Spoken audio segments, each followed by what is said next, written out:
Start with the pledge of allegiance, please. Pledge allegiance to the flag of the United States of America and to the republic for which it stands, one nation, under God, indivisible, with liberty and justice for all.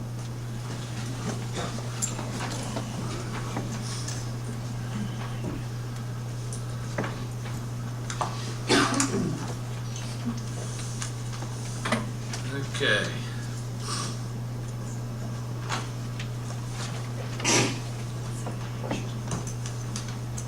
Okay, at this time, we'd like to have an open public meeting on the garbage truck appropriations for a public hearing. Mark, where are you?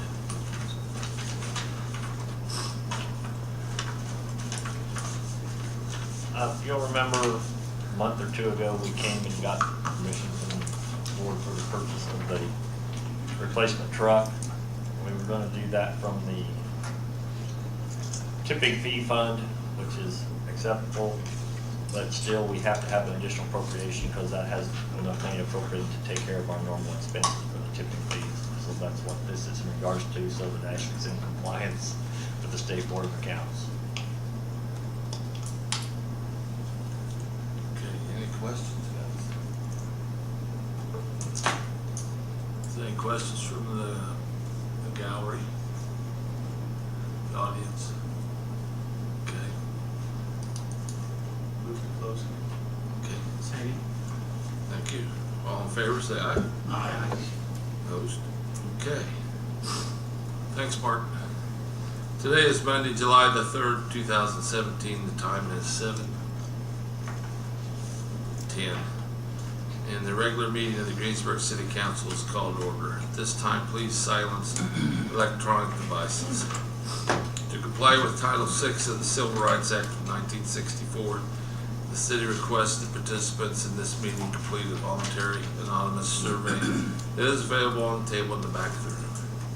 It's over there by the gray box, guys. At this time, roll call. Diana McKenzie. Here. Kevin Fleetwood. Here. Darren Covington. Here. Jamie Kane. Here. Daryl Poland. Here. Next, we need to approve the minutes of June the 5th, 2017. Did everybody receive the minutes? Was there any corrections to those minutes? Okay, I need a motion to accept the minutes. So moved. Second. Okay, all in favor, say aye. Aye. Passes. Old business. On the second reading and final reading of ordinance 2017-8, amending ordinance 2017-2, fixing salaries. There was one other thing. I think Kevin, last meeting, you asked, was that the only thing to be fixed? And I assured you yes, and I was wrong. The other thing that was added on at that time was, out of the edit, the building commissioner, which I've made you the new copies that you have. That is also, we have to have that in our salary ordinance.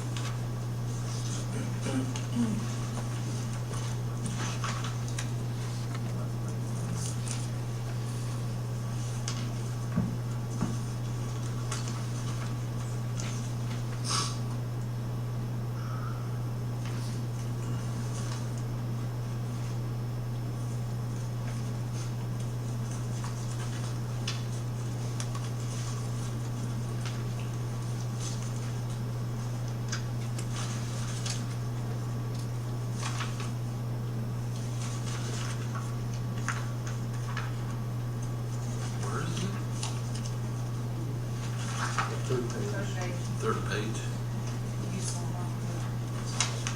Highlighted on yours? Okay, I got it. Yeah, I got it. Thanks. Then that also has a prevention group in there, right? The Yes. Yep. Right about project that. director, yes, Okay. right above it. Okay. Okay. questions? Not hearing any, need a motion to accept ordinance 2017-8 with the amendment of the 2017-2 ordinance. So moved. Second. Okay. All in favor, say aye. Aye. Opposed? Okay. Second and final reading on ordinance 2017-7, establishing the departmental cash and change fund. Any change on that, Ashley? I'm sorry, what? Did anything change from the first reading on that? No. Make a motion that we approve, on second reading, 2017-7. Second. Okay, any questions? All in favor, say aye. Aye. Opposed? So passed. Second and final reading of ordinance 2017-10, prevention group budget. Any questions, guys? I think there's one error Okay. on page 2. Aircraft.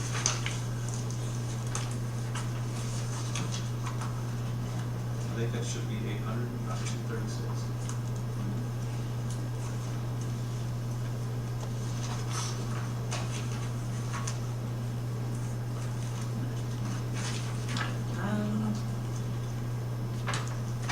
Jimmy or Tina, I'm thinking if I understand this correctly, that this is what you actually have left for the year, right?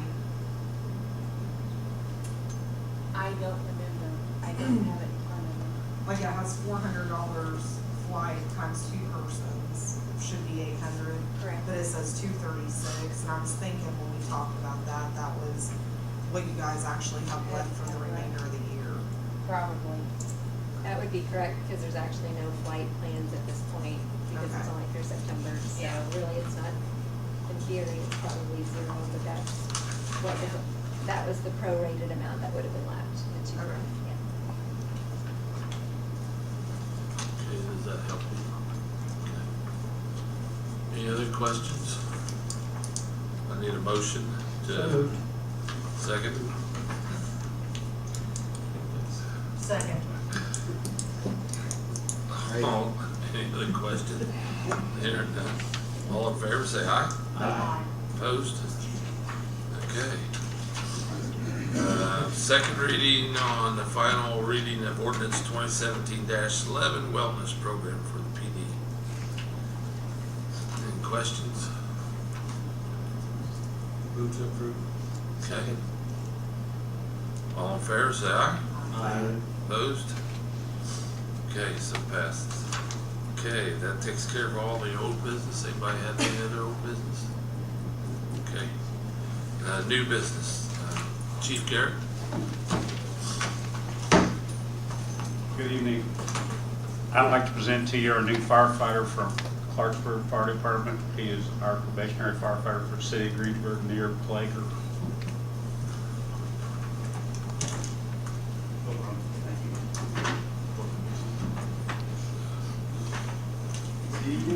Congratulations again. Welcome.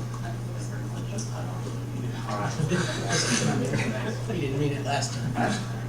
That's all I have. Thank you. Okay. Thanks, do you guys want me to take your picture a second time? If my hair is good enough, all right. Ashlee Green.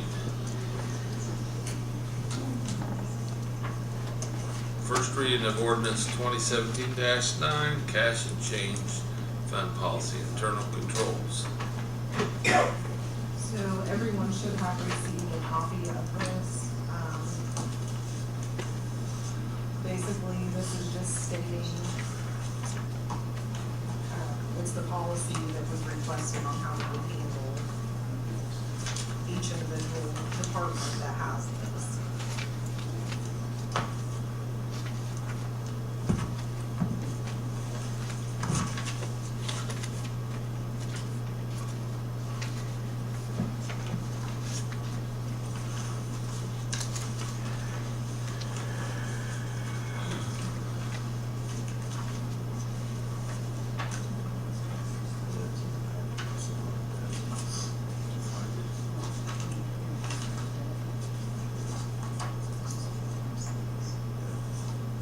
So each of the three will have one person who's ultimately responsible.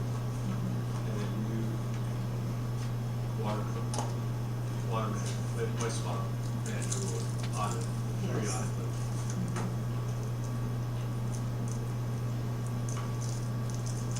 For the person doing the audit to be the same person who is ultimately responsible for the money?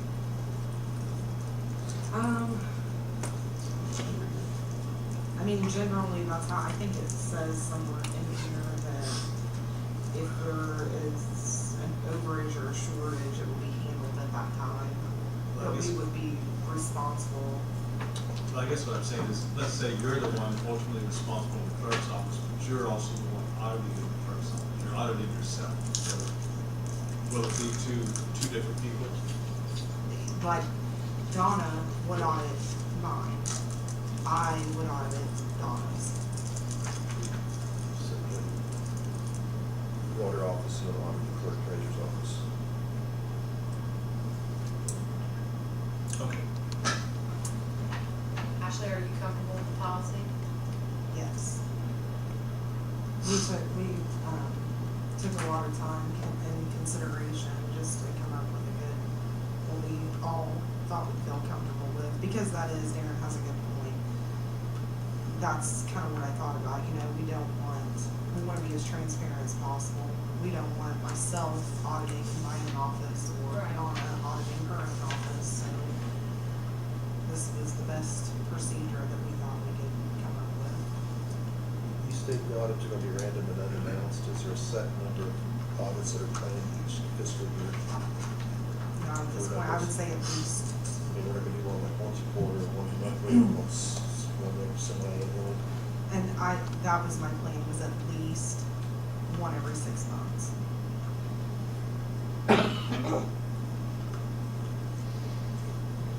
I guess I would ask if should that be in the ordinance, the frequency of the random audits? We can have that in there, no problem. And I mean, if it needs to be more often, that's fine, whatever.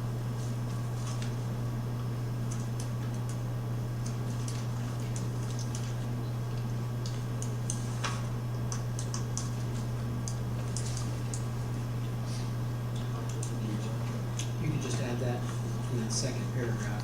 I'd almost think These quarterly. audits will be at least semi-annual. Something in an audit, and you're gonna do one in 6 months, you've got several months to go back and try to find out where it was at. Kevin, you think more quarterly then? That's, I'm just throwing that out, that's what I would think. So say audits will be random and unannounced, but at least once a quarter? I mean, it's not gonna take long to do the audit. Right.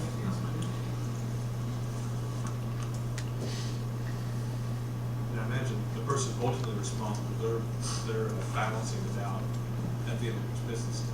Right.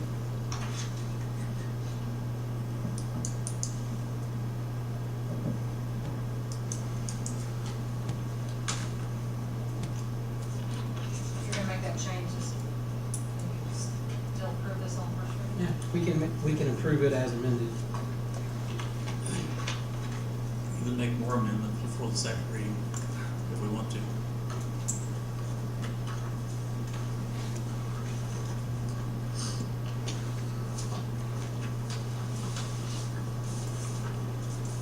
Okay, any other questions? So I'd like to have a motion. I'll make a motion, we pass 2017-9 on first reading as amended. Okay, Second. okay. All in favor, say aye. Aye. Opposed? Passes. Additional appropriation for the garbage truck.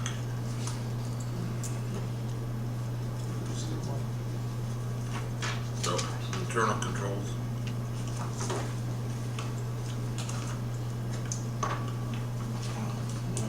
Overlay district. Good evening. Hi, I'm Janet Alexander. I'm a retired clerk treasurer from the city of Franklin. I served for 16 years in that capacity. The last couple of years I've been a municipal consultant. My specialty current era is internal controls. So I found your conversation just a minute ago very interesting. So Ashlee asked me to come talk to you. Last year, you adopted the internal control standards manual that was produced by the Department of State Board of Accounts. And if you would take a look at the manual that I gave you, I wanted to run through this because Ashlee has a concern, and she's asked me to explain a few things to your group that she didn't feel that she could. So the internal control standards for Indiana political subdivisions actually was listed in your ordinance. It actually stated, and this is an accurate statement, the document was provided by the State Board of Accounts in order to provide the basis of common understanding and to assist public sector managers in complying with internal control requirements. So it is not a to-do list as such. In fact, it basically reviews the what is known as the Green Book or the COSA standards, which were the standards which were adopted after the Enron debacle by the federal government. So the accountants across the country made a determination that there had to be a arm's length association between auditors and their agencies. If you recall in Enron, it was Arthur Anderson was doing the books for Enron, and therefore all of the records were kind of pumped up a little bit, and their stocks were selling at outrageous rates, and then they found out that it was all a pile of sand. There was nothing to it. So every unit of government around the country, they started in 2014. Universities were the first, and then they moved into state and local government. The reason universities were the first entities to adopt a system of internal controls was because they were receiving grants, and because federal guidelines require that if you receive grants that you must have a discernible body of policies on how you manage funds, how you manage inventory, how you keep track of the assets and resources belonging at that time to the university. And the same is true for cities and towns and any political subdivision in the state. So the state of Indiana, the legislature, following all other legislatures around the country, enacted this requirement for internal controls. And the first requirement that they gave you was that you adopt an ordinance saying that you would follow this manual in terms of your processes. But what this manual doesn't do, it doesn't set your processes. It just tells you in a broad framework how you're supposed to adopt them. The bullet points, the how-to, the quarterlies, that's up to you. What they also did that's very unusual, and this is, I think, has been universally difficult across the state. I was just with about 500 clerk treasurers 2 weeks ago, and they are still struggling with this. The fact is what's unique about this is the responsibility for the adoption and the oversight of actual internal controls is yours. The council in a third-class city is the oversight body over the adoption of internal controls. Normally, when you think about your duties are relegated to financial and budgetary, correct? So you don't normally come here and think they're going to give me an assignment, I have to go home and write a policy. And I'm not telling you that that's what you have to do. But in this regard, the oversight body is the Common Council, and that is unusual. So, to help you with understanding that, and I want you to know that you are not the first group that I've had to give this news to. I wanted to give you, and I did provide you a couple things. So, in that set, the black binder we gave you, I gave you a copy of the manual.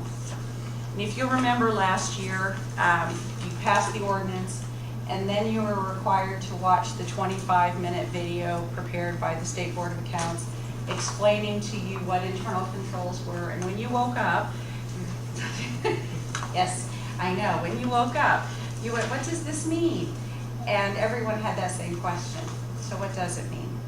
Well, first of all, I want you to look at page 6, because I want you to know that I am not telling you something that cannot be supported in the very book that you're looking at. Page 6. For second or third class cities, the Common Council is the legislative body. It is the city or town council chooses to establish an oversight committee. They should also, so, I'm reading this wrong. You are the oversight body. You can assign a group to develop policies and procedures. But what I want to tell you is that it's not just for the finance office. It's for the utility office. It's for the parks department. It's anywhere where they have access to funds, can spend funds, have inventory, have procedures where there's money coming in, money going out, where someone might have assets. I know the garbage department, we've talked about the new truck and being able to account for all of your titles and all that title work. There's any number of divisions that are involved in this in terms of controlling municipally owned assets. So, also in that book, I provided you with a format, this. And this is an abbreviation of what the policy development objectives are. These are your components or the principles. So there's 5 components and roughly 17 principles, and if you want to drill in, there's 77 descriptors that are used to help you respond to each of those components. If I'm not making you crazy, I'm not doing my job. So, if you look at number 1, the control environment, this is 1. The oversight body and management demonstrate a commitment to integrity and ethical values. And then there's the question, does management convey periodic messages of philosophy and expectation to its employees? And then the answer would have to be, of course, yes, because you do. You meet regularly. You entertain ordinances. You adopt those things that need to be adopted. You question what needs to be questioned. You modify. One of the things that you would include in the policy would be what sorts of actions you take and how you conduct your business. That would be the processes or procedures of the council themselves. For an example, I always look for a document or a demonstration of how each of these principles is actualized in the organization, how you're proving it every day, that sort of thing. Each of these is a question that needs to be answered in a group of internal controls. It doesn't necessarily have to be a manual, but it does have to look like procedures. It would be perhaps a small narrative and bullet points. So that is an area of consideration. The last document that I gave you was internal controls, what, who, and when. So, and I just abbreviate this. There is the code, the oversight body, management. Your management is the mayor, the clerk treasurer, and department heads. You have utilities, I believe. So you also have groups, and Mr. Mayor, can you tell me, on your utilities, you have a Board of Public Works and Safety that oversees the utilities? So that would Sewer. be the sewer. So it's a sewer utility and a stormwater utility? And Okay. then the water is on by the water board. Okay, but the water board is a municipal organization, or is it a separate corporation under the IURC? I don't know. Are you in charge of it? Then it, No, no? I oversee it, but I'm not on the board. Okay, so every municipal organization that has, so I work for a conservancy district, a solid waste district, a fire district, and a couple towns. doing this sort of thing. Generally, your utilities in some fashion also have to prepare and provide this kind of assurance. And what the intent of this is to assure the public and yourselves that everyone is doing what they are lawfully required to do. So, in there, in terms of monitoring, a lot of times people ask me, well, how do we know how to do this? How do we develop a manual? And I provided the steps that I use when I go into a community. And this is something you can do on your own. It's something that you can contract with someone. This isn't necessarily a sales call, but I do this sort of work. I work for HR Unlimited, which is currently your contractor, Mr. Contractor on one of your accounts. So this is something that we could do, or we could work with a team to do. So, are there any questions? One more thing, just the State Board of Accounts, when they audit the unit, will come in and they will ask to see the internal control policies and procedures. It is in the law that they will provide an audit comment to units who do not present a body of internal controls. So that isn't a matter, that is why Ashlee most seriously wanted me to come in and explain that to you. Because they're no longer auditing. There used to be an attitude where everything that went wrong, it was the clerk treasurer's fault, and it would just be listed, you know, these things were discussed with the mayor and perhaps the council president. But at this juncture, what they're looking at now, I know everybody's like, it's their fault. So I said, I don't have a problem with that. It's okay, yeah.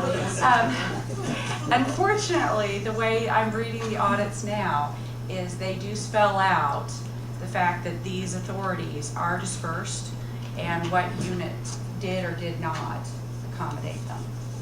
So, now I'll answer questions, Ms. Hoffman. Okay, so does it have to be you have to have a separate internal control for utilities? Yes, your utilities are municipally managed. So you Can't have a standard for, well, you could, but which part of it? So the way they take money, the way they bill, the way they supervise their employees, the way they do, how they maintain inventory, because a utility is going to be very different than your planning office. You can have, like a personnel policy, yes, there are certain things that certainly would be generic, but I would posit that you purchase a lot more supplies and equipment for your sewer utility than your planning office does. So a series of looking at the chief, the best way to look at internal controls is to identify your risks. So your risk in your planning department is taking cash and not writing receipts. Perhaps that's one. In your sewer utility, it would be perhaps taking cash and not writing a receipt. But it also might be that they're over purchasing supplies, or they're under purchasing, or they have an employee who isn't working full time. There's so many different risks in each area, or they haven't, this is crazy, but I know of a town where somebody went off and bought a vehicle without approval of the board and without knowledge of the clerk treasurer. I mean, could that happen in your town? We don't know. So every division, you have to look at what their risks are and what authority you've given them. a policy, a written policy is not gonna stop that. No, well, and I'm not here to defend the law. So no, policies do not stop crime. I mean, they don't, you're absolutely right. Nothing that you do. However, if people know that you're gonna audit the drawers periodically, they're probably gonna be more careful. It's the state's objective, and it is their requirement that a process of internal controls be considered and adopted by the leadership for each division and each area, based on And you're saying that risk. one policy, one written policy with stipulations on, I mean, knowing that different departments I mean, You could do a whole manual for the entire city.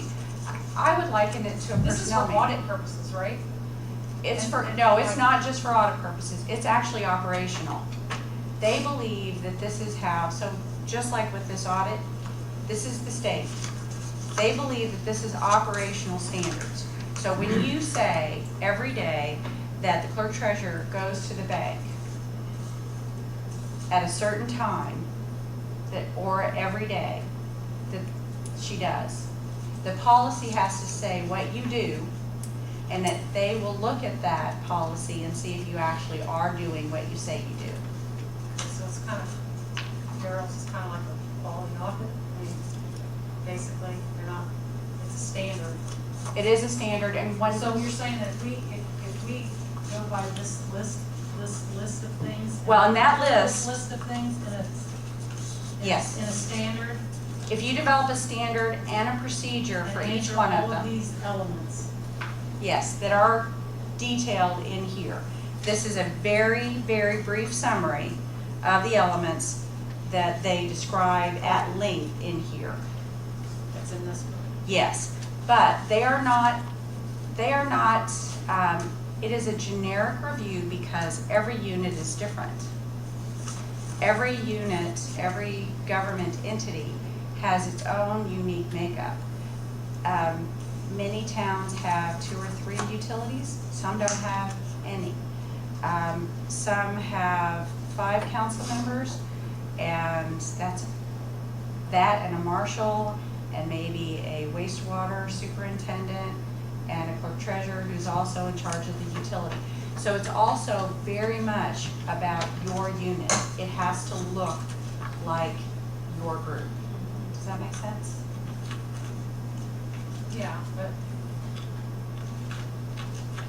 Yeah. I mean, I know a everybody standard wants, is a standard. everybody wants to go in and buy a generic book that says, this is how we do X. This isn't like FMLA.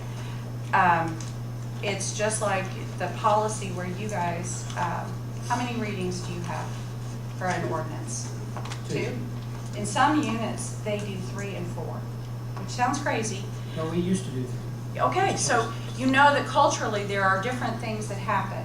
Every unit has some variables. There are some things that are absolutely going to be exactly the same. And only you know them because you know your unit better than anyone.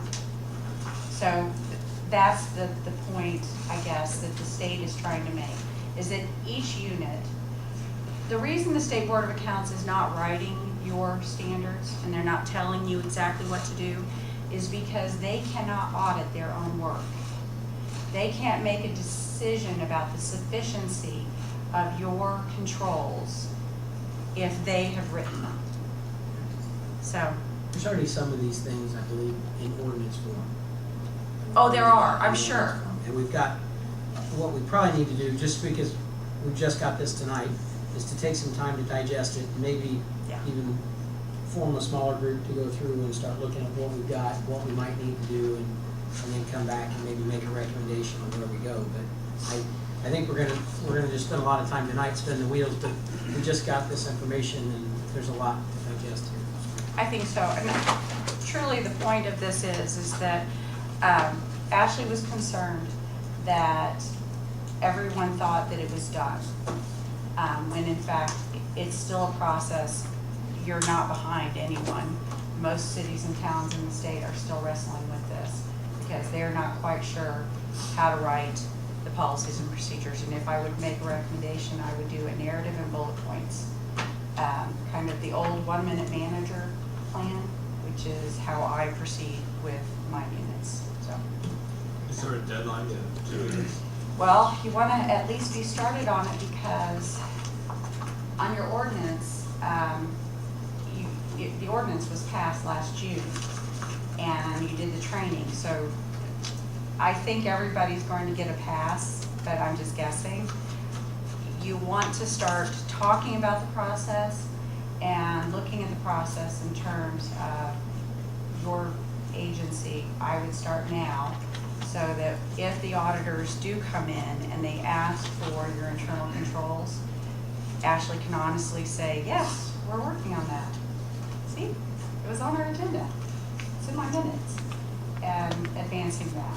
So, again, I was at a conference 2 weeks ago where there were lots and lots of clerk treasurers, and they were all still attending classes on how to develop internal controls and what the expectation is and how to answer the questions. So, Janet, the simplest explanation that I think I got for this when I was trying to wrap my head around it all was, it's similar to like an employee handbook, just for the city. true, but individualized based on how each section, because you're like a whole, I mean, Right. cities and towns are the coolest companies because they have the fire department, which has really nothing in common with the clerk treasurer's office, except for they interact. So you do all of these very different things. So every group has a very different set, and it's not like SOPs for the fire department or the police department, because those generally address public safety. This is actually how they manage income, how they maintain their inventory, how they're accountable to the council and then to the larger community. But that's not the minimum. This says minimum internal control standards. I Sounds think like we to could me put- you're way up there, is what I'm hearing. I'm thinking we could put some of this together and reference many of our ordinances that are already in place. And we're gonna be 90% of the way there. We have a lot of ordinances that already detail these things in place. And It's very just a matter of possible. referencing those ordinances, so. I don't think we're as far off as what and just at first glance, I don't think we're super far off. We may have to create some things, but I think most of this is already well defined in an ordinance. What we probably ought to do is just maybe get a smaller group together and start discussing, maybe where we go, what we do. I'd be willing to be part of that unless somebody else wants to do it, but I don't think we're gonna be as far off as we might be thinking. We've got a lot of this.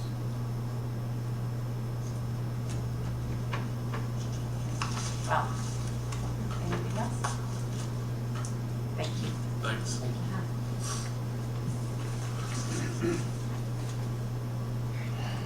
Okay, do you want to do a small group, or you guys want to look at it this month Here we get. and go through I really this? want to kind of look through this and see what. Okay, well, let's do that. We'll put that on the next meeting, Okay. please. Okay, now the garbage truck. Mark, appropriations. But basically what we discussed in public hearing, that's what this is. So, Well, Ashlee was talking about this, that's okay. We approved the truck, but now we have to have it, the money appropriated so the purchase can be completed. So it comes before you, first for the approval to purchase, and then you have to make the additional appropriation from the tipping fee fund.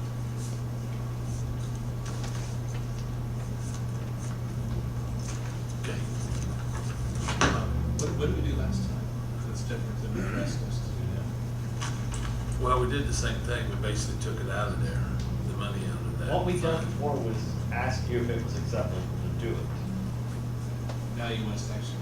Now we have to appropriate the money. In other words, we have the money within the fund, but we have to have an appropriation that allows for that expenditure to actually occur.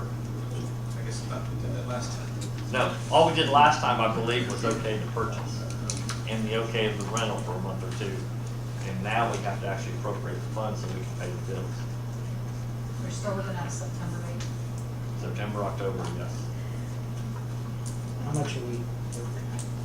We've also since then been able to locate a truck we're going to borrow. Mark, how much are we Right. appropriating? I don't remember if I saw that or maybe I. Oh, good Lord, Ashlee, you remember. The additional appropriation, because when I started on that, we weren't sure at the time, has actually been set at 170. I'm trying to recall the purchase price. Because at first, we thought it was gonna be like 168, and then I think you found one that was not quite as much. Right. But With we also have 2 170 months was of rent, I think it's 6,800 each month. Right. And you gave us the okay for that, but we're only gonna have 2 months of it. It wasn't that high. No, we thought it was going to be 58, Yeah. because that's what it was the last time we rented one. But we found a free one But they wouldn't rent one for that. Snoozing. These people don't care. now, so. Matter of fact, they made you put in a $1,500 deposit before you even talk to you.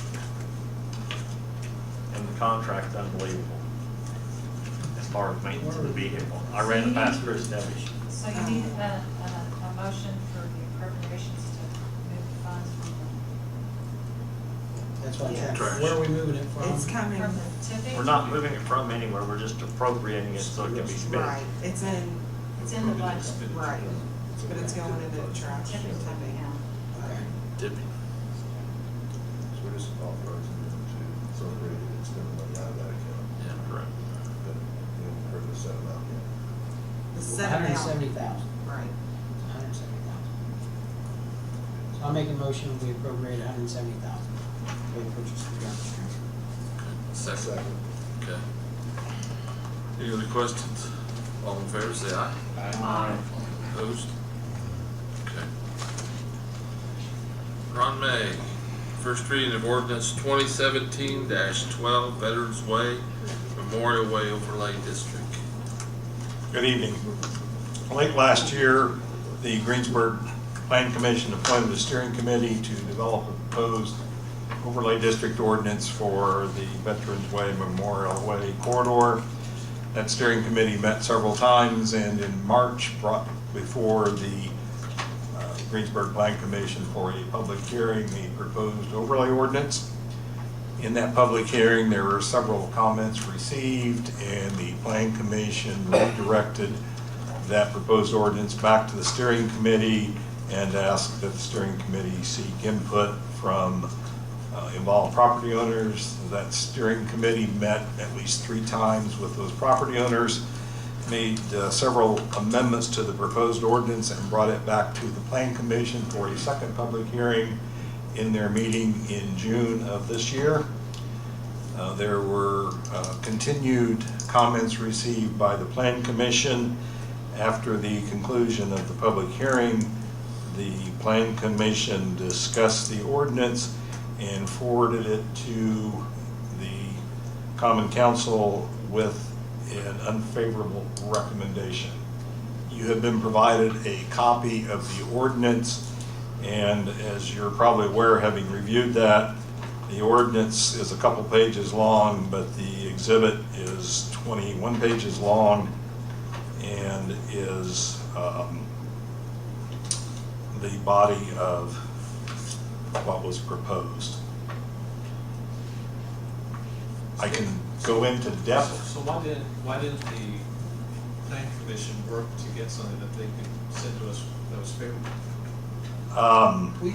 There was a lot of work, the steering committee put a lot of work together, and I think that, based on, I'm not gonna speak for Kevin or everybody else on the planning commission, but I think where we ended up at, I don't think we were gonna come up with an agreement that, one, the subcommittee, or the steering committee and the property owners were gonna come to an agreement on.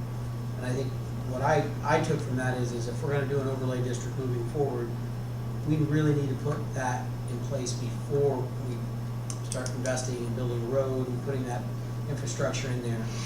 There were several lots that were gonna have to come back and ask for variance because the new overlay district was going to already create a hardship for those lots right off the bat. And so I don't believe that they would have come to a happy agreement where the property owners and the steering committee would have come to an agreement. What was the disagreement about? The setbacks, go ahead, Kevin. You've done a good job. Setbacks, right-of-ways, the green space, the architectural standards,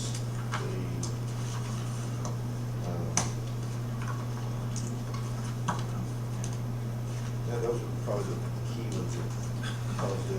There was one significant change in the proposed ordinance, a very significant change. The initial proposed ordinance would have included everything between Veterans Way and I-74, and some areas south of Veterans Way and east of Veterans Way. The second proposal that the steering committee brought forth involved a strip that would be 300 foot north of and 300 foot south of the center line of Veterans Way and east and west of the center line of Memorial Way.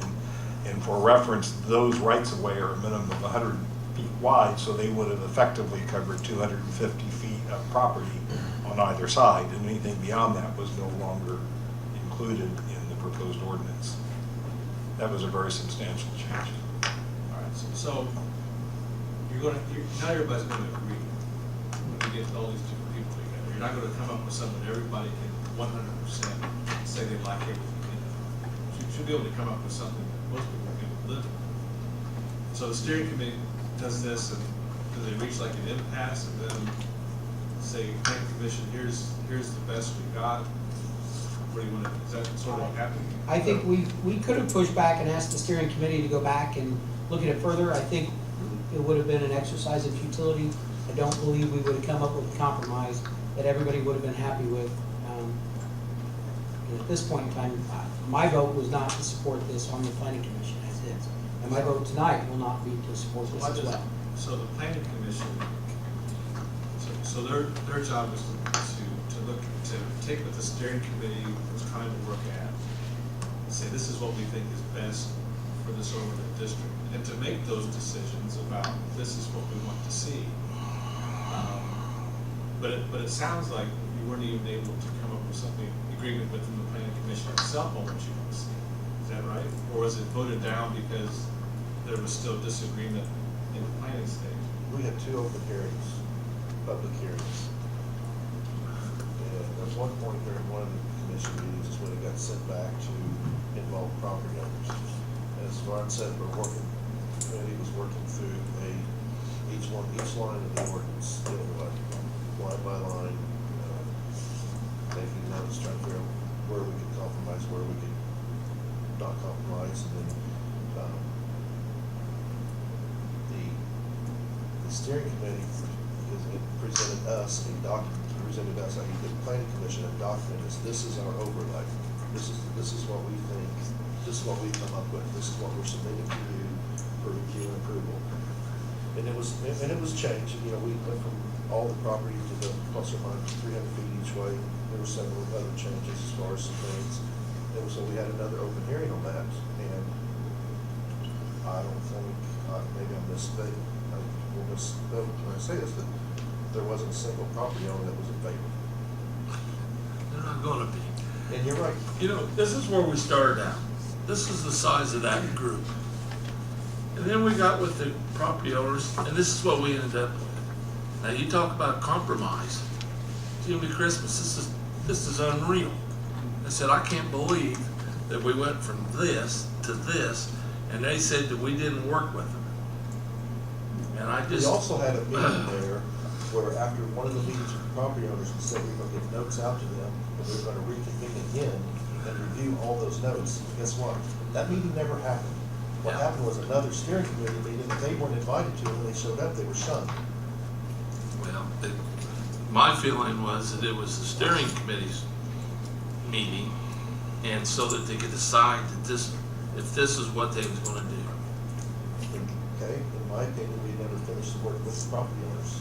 During the planning commission meeting, we had at least, I don't want to exaggerate the number, there were at least 3 different property owners that were involved in the process, and their comments were they didn't feel like this revision incorporated what they wanted to see. They didn't feel like they were heard during those steering committee meetings. They felt like there was still more work that needed to be done. And we could go back and ask the steering committee to go back and look at it further, but I think partly what you're going to do is you're asking these people to go back and do something, and I really truly think we're going to come up with an impasse. And lessons learned are, if we're going to do this in the future, we need to put the overlay district in before we put the investment in the road. If we'd have put that overlay district in before we invested in the road, I don't think we'd had near the So is disagreement. it still the desire of the plan commission to have an overlay district? Jeff, I don't think Jeff, so. 49 is what came from the planning commission, a 4-2 unfavorable recommendation of the overlay district. At some point in time, bottom line there, we got to the point where we kept talking, so I just put it to a vote at the last meeting. What are we gonna do? Are we gonna keep talking about it for the next month and month and month, or are we gonna put it to readings in the council? See what I guess what I'm asking is, maybe the plan commission didn't like this. No, I think the But planning commission, concept that they still want an overlay district. and I don't want to speak for everybody, but I think the overwhelming majority, the 4 votes, when it was a 4-2 vote from the planning commission, was we felt like putting this in place will hurt economic growth in that area, and we want to make sure we encourage growth. We had at least 2 different banks that showed up and said that putting something like this in will stall them being able to sell the land, develop the land. You know, I mean, I think our goal as a council is to develop that land and get people out there. We want to develop that property. And so I think putting something like this in will stifle that, and that's why my vote was against it. So I have a question. So you're saying that we should put this in before we build the road. Well, we got phase 2. You ready to put that in phase 2 before we build the road? I mean, and is that No, because fair? in this whole process, we considered phase 2 when we were talking about it, because the map you showed up. It's already through it, right. But you know, Jamie's point was the fact that, you know, we should have done this before, and I agree with that. It should have been out there beforehand. But now that phase 2's not ready to, you know, haven't done anything out So there. you, Well, we've done stuff, but we haven't built a road. so you consider an overlay for a road that doesn't exist for just that section of the road? You're already at the point where Veterans Memorial Way, we're at this point where it's coming to the council with an unfavorable